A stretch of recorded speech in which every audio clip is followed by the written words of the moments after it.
It was the perfect college town, a place where doors were left unlocked and the future felt inevitable. But in the early hours of November 13th, 22, Moscow, Idaho, became the setting for a crime so clinical it seemed designed by a student of death. Today, in 2026, as the final sealed files are open to the public, we are learning that the silence in that house wasn't just a lack of sound, it was a signature. 1122 King Road was known as a party house, 3 floors of music, laughter, and the bright lives of 6 roommates. But while the town slept, a shadow moved through the sliding glass door on the 2nd floor. There was no forced entry. No alarm was tripped.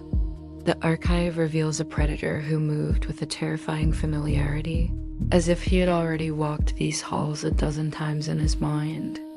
For years, a gag order kept the true horror of that night hidden. The public knew there were 4 victims, but the details were sealed. Now, the unsealed documents released this January tell a much darker, much more brutal story. This wasn't a quick attack. It was a frenzied, desperate struggle. We now know that over 150 stab wounds were inflicted across the 4 victims. On the 3rd floor, Madison Morgan and Kaylee Goncalves were found, attacked with such ferocity that investigators believe they never had a chance to stand.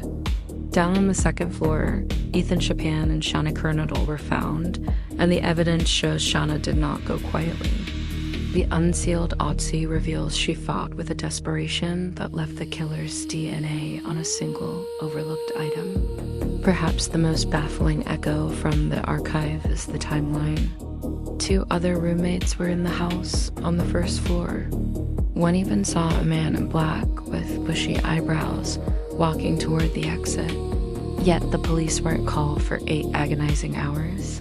While the world wondered why, the killer was already 10 miles away, crossing the state line back into Washington, convinced he had just committed the perfect crime. He was a PhD student in criminology. He knew how to scrub a crime scene. He knew how to vanish. But he forgot one critical detail. In 2026, the archive is digital. He thought he was a ghost, but he was actually a broadcast. Watch part 2 to see the digital signature that brought a PhD student to his knees. Don't forget to subscribe so you don't miss it.